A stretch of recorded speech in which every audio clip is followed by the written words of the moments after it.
A very good evening to everyone and happy Women's Day to all the women out there.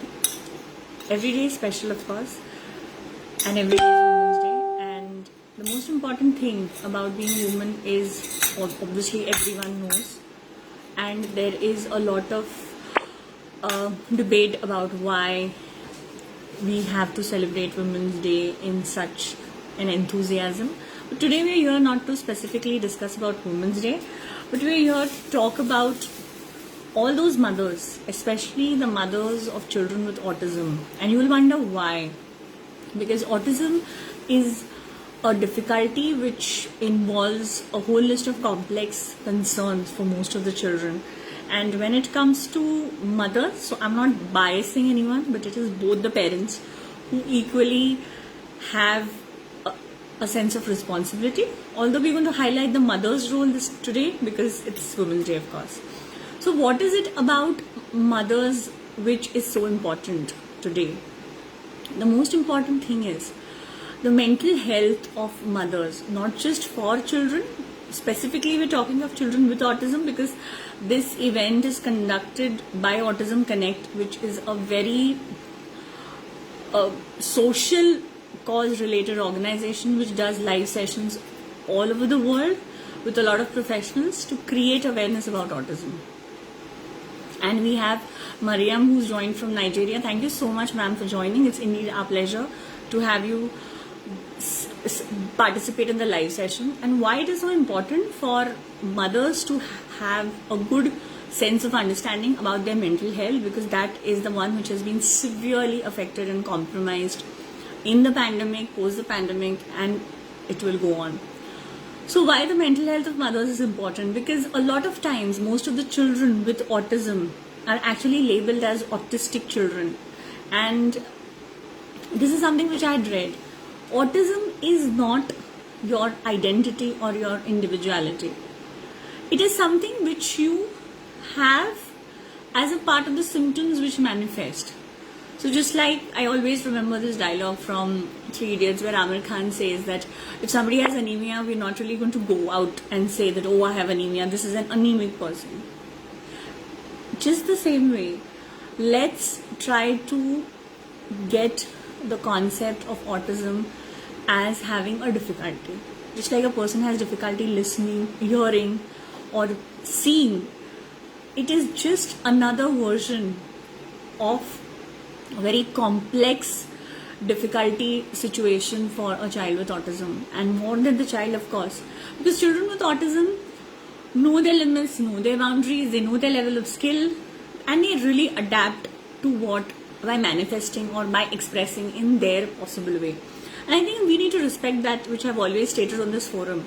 However, the mothers, hi Sapna, thank you for joining. Sapna is from Delhi, and thank you for joining the live.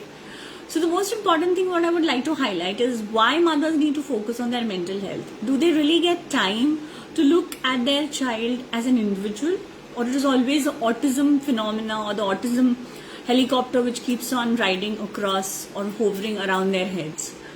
More than that, do they get their me time? That is absolutely very, very essential. So when I have kids coming with their mothers to my clinic or to my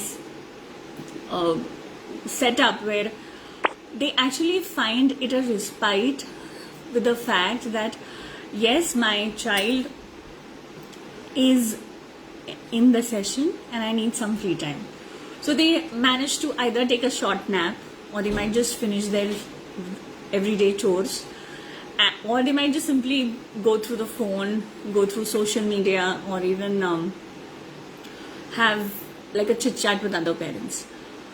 So why is it that their mental health needs a bit more of help? Because it's always a pre-concluded idea that a mother of a child who has needs can never have her own identity or never have her sense of individuality. She always has to be doing something for the child in some or the other way. That's not the case. A mother has her own individual identity where she definitely needs time to pursue her interests, her hobbies, and for that matter even work.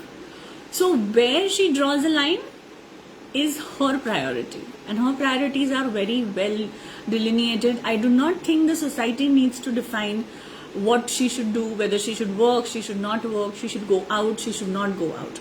And thank you, Dr. Rohan and Ganeshwarji from Kanpur, who've joined. Thank you so much.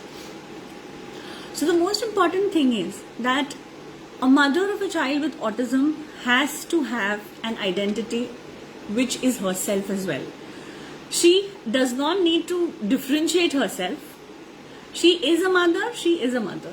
And she has a child who has a difficulty is a different phenomena altogether.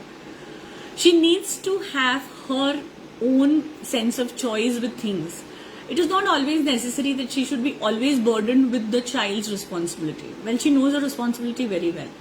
However, she should not be subjected to criticism, to empathy, always. It has to be taken, yes, you are a mom, you need to empathize at times, but not always. Because she very well does not like it. So a lot of mothers might not actually like that, people are sympathizing. Empathize, they may understand. You offer for some kind of a substitution, is fair enough. If I could help you with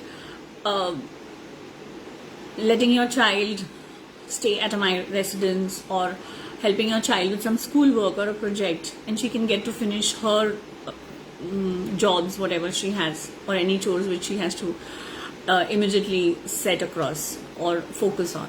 So that's where a simple thing like even when she goes for therapy, rather than overburdening her with the stress of things like you haven't done this, you haven't done that, you need to focus more, it's too overburdening.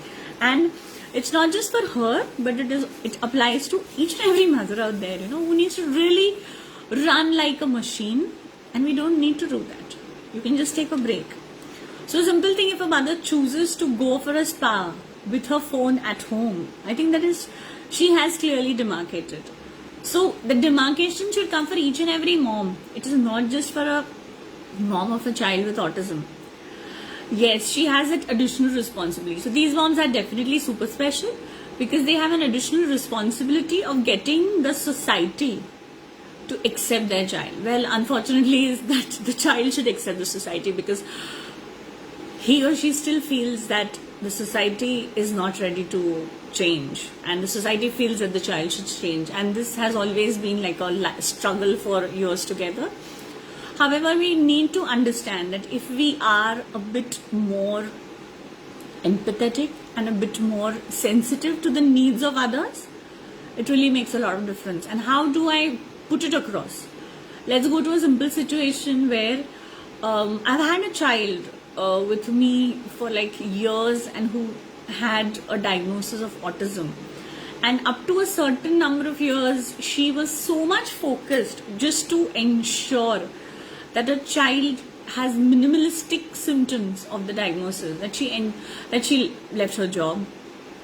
She decided to stay at home and not just even work from home, manage all the household chores to ensure that her child can perfectly blend within the society. These are the struggles which mothers face, and especially of children with autism, because there is lack of social stimulation, there is difficulty with social interaction opportunities. That's where the stress kills. So it's not just the physical stress, but yes, the emotional stress and the social stress. It's actually the society pressure which creates that anxiety for a mother, that actually prevents her from pursuing her interests, her hobbies, her likings. So a simple happiness of life could be just dropping the child to school and having a cup of coffee. That is a simple pleasure. So a lot of parents actually feel, oh, that's like, okay, am I really? And then the guilt is the one which is the most.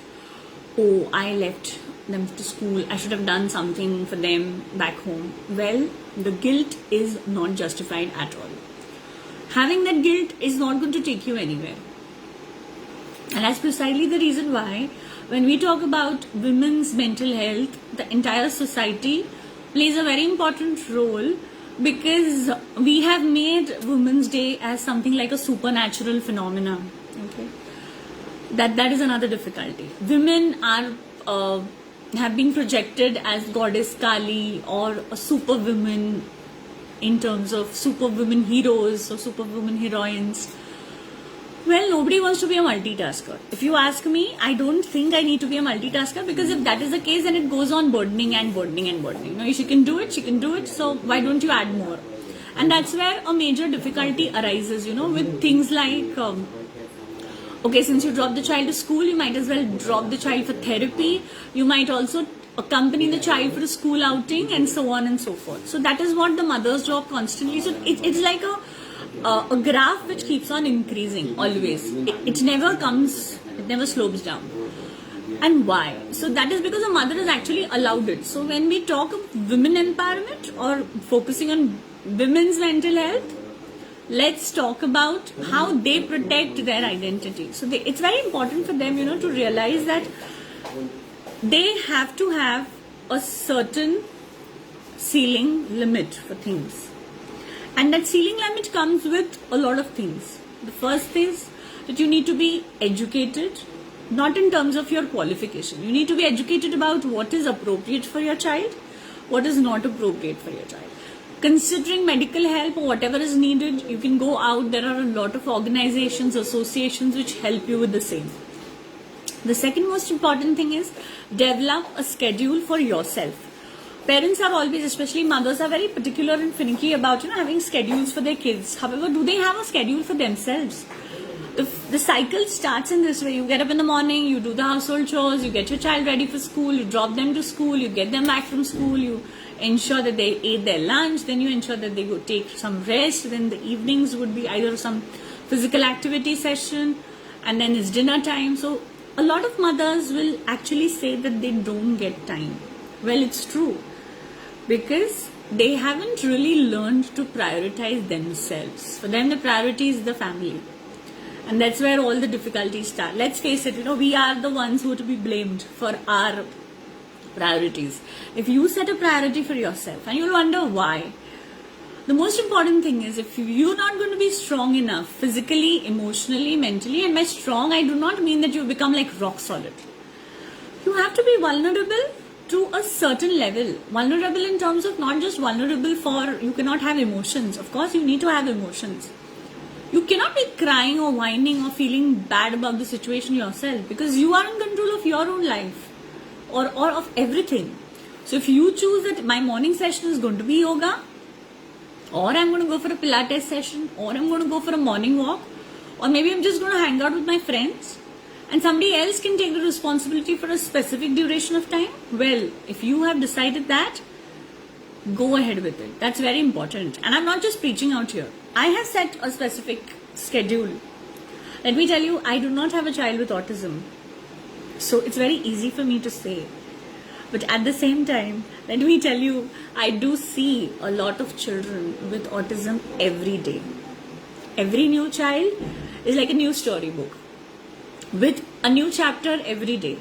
So I need to be physically, emotionally, and empathetically fit enough to decide how effectively can I ensure that this child has to reach a certain level of independence. So as a therapist also, and as a mother also, I need my time, which I have snatched out from my schedule, or I shut down. So going into a shutdown mode really helps me a lot as a parent and as a mother and as a professional, of course. So what do you mean shut down? Okay, you're going to have this time. So if I have to watch a TV series, I am going to watch it. Let it be if my child needs me consistently, well, I could ask somebody else to do it for me for some time. And well, there's nothing wrong in it, especially for parents now moving on to nuclear families. In our country, we still do have a lot of assistance in terms of caregivers. You might have relatives who might help, or you might have even neighbors. But in other countries, you do not really find respite care and caregivers, or people who can who can take care of your child for some time. So how difficult it must be out there. And yet parents in other countries have tried to figure out schedules for their recreation, for pursuing their hobbies, and also for developing a liking for even things like gardening, painting. Yes, and the best thing is, why don't you actually allow your child or encourage your child to participate in the same. So that creates a lot of mother-child bonding. It also helps children to develop a sense of identity, pursue their interests, pursue their likings. Why is it so important? Is because you don't have to be like a parent all the time. There has to be some element where you actually feel like a kid just with your kid. And it's not like you're doing this every day, because I'm sure that mom guilt really kills you by the end of the day. Oh, I didn't do that. Oh, I didn't wake up early. It kills me every day. Oh, I should have come home early. But at the end of the day, I know one thing, that my child needs space. And today's children are much more smarter. So they're much more aware of what they can do independently and what assistance they need. So it's something which is very important for a lot of parents to understand, that the mom guilt shouldn't be forced on them. Another aspect of mental health in mothers is that what will happen to my child after he or she grows older? What about job opportunities? What kind of a situation will they be in when we're not around? And these questions are something which many a times have no answers. These are grave situations which do definitely have a lot of hope coming in, because there are a lot of organizations which provide assistance to parents. There are counseling centers which provide help to parents when they have to think about their children, or if they need to travel, where will the child stay. So there are residential home facilities. It is very important, that's why I mentioned that mothers need to educate themselves. So educate is not about qualifications, it is about educating, knowing about things and options which are available and services which are available. It is very, very important. And if you may ask, why is it important? Just the way we plan for our children financially, the same way we also need to ensure that they can functionally manage themselves. And that's where life skills come into picture, and that's where parents need to understand that they have to step back from their child's life once the children start growing older. Yes, children with autism and young adults and teenagers with autism do need a lot of help over the years, although the level of help might reduce depending upon the severity of the difficulties, speech language level, social communication skills, and sensory processing dysfunction. So sensory processing dysfunction is basically sensitivities to certain sounds, touch, pressure, movement, which creates difficulties in social interactions. So these are some of the areas which are very, very important for parents to understand. Educating themselves is very, very important for them, because when they understand these situations, then they can plan what is there, and that reduces anxiety and frustration, and the most important thing is depression. So that is where mental health professionals will help you and your family to understand. And let me tell you, it is not just about the mother. It is also about the family as a whole. So a mother's mental health is not simply going to stick to her alone. It's going to be about the entire family. An entire family has to work together to get her and actually understand whether does she find it difficult, does she feel sad, and it's always good to consult a professional. And there is no harm in consulting a psychiatrist or a counselor for the same, because the most important thing is it's always good to speak it out. When you speak it out, you can actually let the other person understand. It is not just like you refrain from doing it. So there's a lot of stigma and taboo related to mental health. Believe me, the wearer knows where the shoe pinches. Others have no idea of what's happening in your life. Others are not going to support you and your child when you actually need them the most. They don't really understand. When you live with a child who has a difficulty, you really know what the parent goes through every day. And believe me, even as a professional, I will not understand it until unless I have lived with that family every day. Well, I understand a part of it because the concerns which are there are going to remain more or less the same in most of the parents. So that is where we as mental health professionals specifically stick to the fact that we want parents of children, and especially mothers or especially fathers for that matter, whosoever has been mainly focusing or mainly working with the child to express their anxieties out. So as a pediatric occupational therapist, I have always felt that for a child with autism, the kind of occupation what they choose in their future or whatever opportunities are available for them, we need to give them that time to explore those. This is especially for young adults or even for that matter for about teenagers. And there are, luckily for us today, we have reached a stage where there are a lot of institutes which actually create job opportunities for individuals with autism, because there are movies which have created so much of understanding that people can actually have a ray of hope. Otherwise it was always like, oh, this child has autism, there's nothing going to happen about them. But today that's not the case. We have a lot of children in schools, in mainstream schools, who have consistently integrated, and there are a lot of success stories to even cherish. So it's not like a dark tunnel. There is always a ray of hope. The only thing which remains is you have to learn to be positive. You have to be positive, and it does not mean that you have a blood group which is B positive. But you have to get to the fact and accept that how important it is for a parent to have a peaceful sleep at night. And for that, they have to enjoy things what they like to do. So it's not just responsibilities. The load of responsibilities obviously is going to be there, but at the same time, let the load of happiness and the delightful things what you enjoy as a mother or as a father doing for yourself, things which actually make you happy. So it could be a simple thing like reading a newspaper with a cup of tea or coffee in the morning, or it could be as simple as seeing the sunrise in the morning. These are simple moments of happiness which we all love, like a break. Take a break from everything and just go on a vacation.